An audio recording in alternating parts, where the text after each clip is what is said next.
I'm doing this without a mic. Can you hear at the back? Yeah. Just. Okay.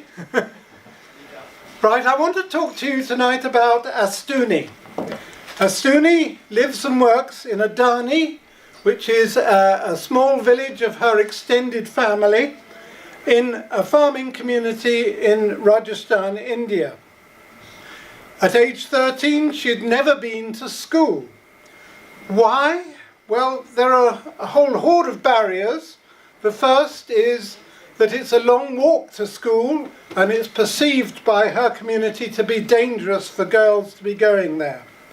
When you get there, there's a single male teacher who does all the different age groups there.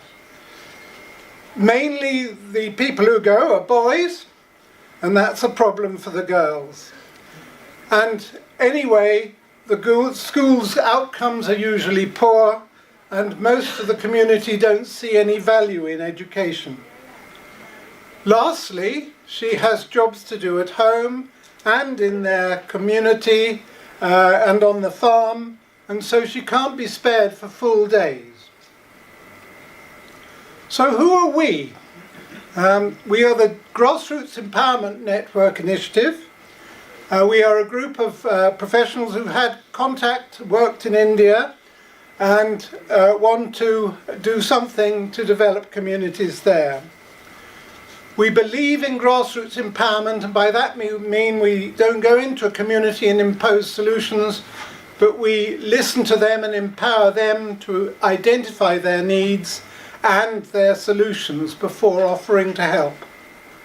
We work with a local charity called End Poverty, which we've helped set up.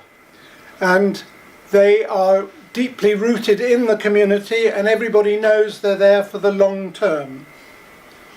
Why me? I've spent nearly 30 years in development overseas, and of 7 years in the Indian subcontinent, so it's my time to pay back. So where do we work? We work in an area called Tijara in Rajasthan. It's a farming community. It's very marginal farming. It's hard to make money. They grow a lot of mustard and they milk buffalo, and that's their main activities. It's a mixed community. 70% of the people are Muslim, mainly from the Mayo community, and there are Hindus and Sikhs as well. It's an overlooked community. Other charities don't bother to go there. There are easier places to work. The Mayo are perceived as a difficult community. And there's the same problem with government. So they lack services, they lack roads, they lack electricity, they lack health centres. And the women's literacy there is a disastrous 31%. So what do we do to help?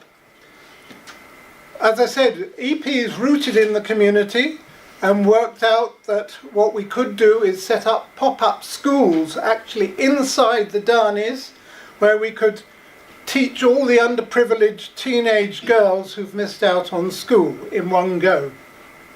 We do it under the watchful eye of the community so they can see what we do and trust us. We really do the first 2 years of government schooling and focus on literacy and numeracy in particular. We teach 3 hours a day, 6 days a week, and for 1 year. And that takes them what they would do in 2 years in government school. We use teachers from the local community. They are people who've got to grade 10, but we then take them, train them as teachers, and our field staff are continually supporting them. We provide all the resources that they need, and so that they can undertake their work. The impact of this work is truly amazing.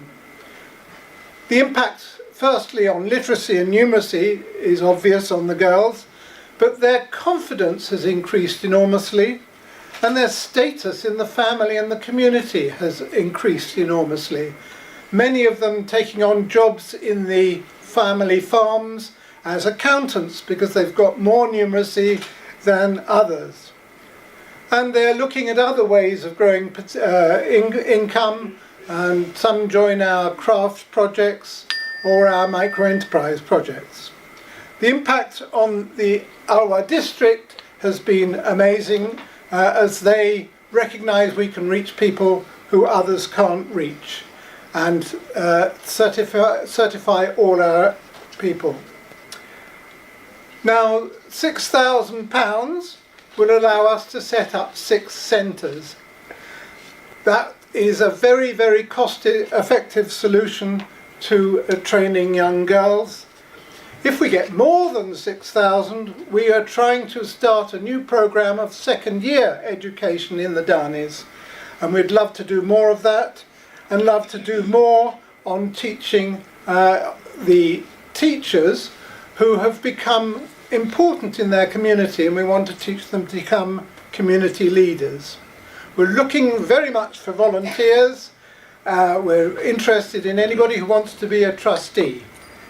Thank you very much indeed, and I'll leave you on the screen with the comments of Astuni and her father for you to read. Thank you very much.